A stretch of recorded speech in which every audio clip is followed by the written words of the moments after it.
नमस्कार मंडळी, मी निखिल काटे लोकसंवाद मराठीमध्ये सर्व प्रेक्षकांचं सहर्ष स्वागत करतोय।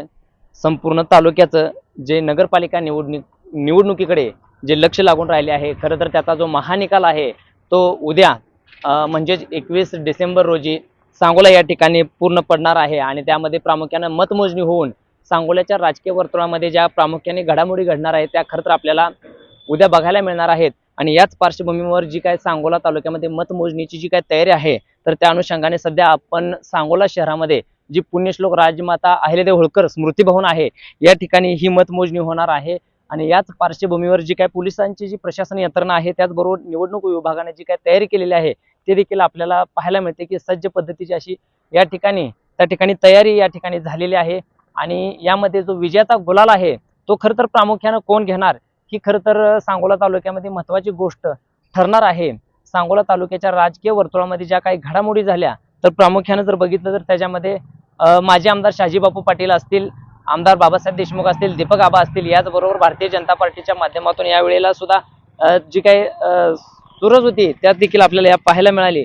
आणि याच अनुषंगाने या निवडणुकीच्या रिंगणामध्ये जर बघितले तर शहर विकास आघाडीच्या माध्यमातून मारुतीआबा बनकर, याचबरोबर जर बघितलं तर आपण माजी आमदार शहाजीबापू गटाच्या माध्यमातून म्हणजे शिंदे सेना गटाच्या माध्यमातून आनंद माने हे खरं तर उमेदवार होते। आणि विजयाचा जो काही गुलाल असणार आहे तर उद्या या पटांगणामध्ये कोण घेणार हे खरं तर पाहणं अतिशय गरजेचं ठरणार आहे। परंतु प्रशासनाच्या माध्यमातून जी काही तयारी करण्यात आलेली आहे, खरं तर प्रशासनाने जी काही तयारी केलेली आहे तर आपण या ठिकाणी पाहतोय की जी तयारी होती ती अतिशय उत्कृष्ट पद्धतीची तयारी उद्याच्या नियोजनाच्या दृष्टीने केलेली आपल्याला या ठिकाणी बघायला मिळाली।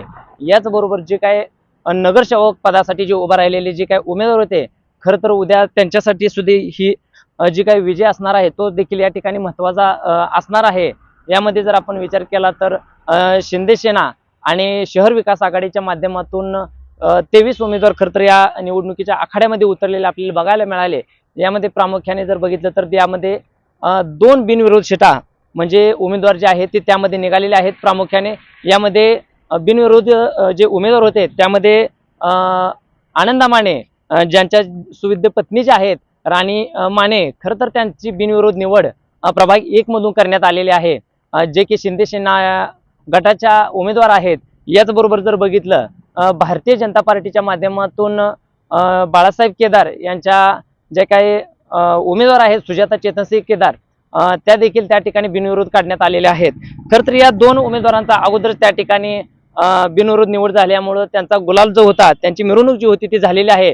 जे उर्वरित राहिलेले जे काही उमेदवार आहेत खरं तर त्यांचं जे काही विजयाचा गुलाल असणार आहे तो आपल्याला उद्या याच पटांगणामध्ये आपल्याला ठीक 10 वाजल्यापासून आपल्याला बघायला मिळणार आहे। याच पार्श्वभूमीवर जो सांगोला शहरामध्ये जे मुख्य भवन आहे पुण्यश्लोक राजमाता अहिल्यादेवी होळकर या सभागृहामध्ये मतमोजणी होईल। आणि येथूनच खऱ्या अर्थाने उद्या जी सांगोल्याची गेल्या अनेक वर्षापासून जी असणारी नगरपालिका होती की ज्यामध्ये लोकप्रतिनिधी नव्हते आणि खऱ्या अर्थानं परवाच्या दिवशी म्हणजे सोमवारपासून या स्थानिक स्वराज्य संस्थेमध्ये जे काही उमेदवार असणार आहेत तर त्या ठिकाणी निवडून गेलेले आपल्याला देखील पाहायला मिळणार आहे। यामुळे जो विजयाचा गुलाल असणार आहे तो उद्या या पटांगणामध्ये कोण घेणार हे खरं तर आपण उद्या पाहणं औत्सुक्याचं ठरणार आहे। धन्यवाद।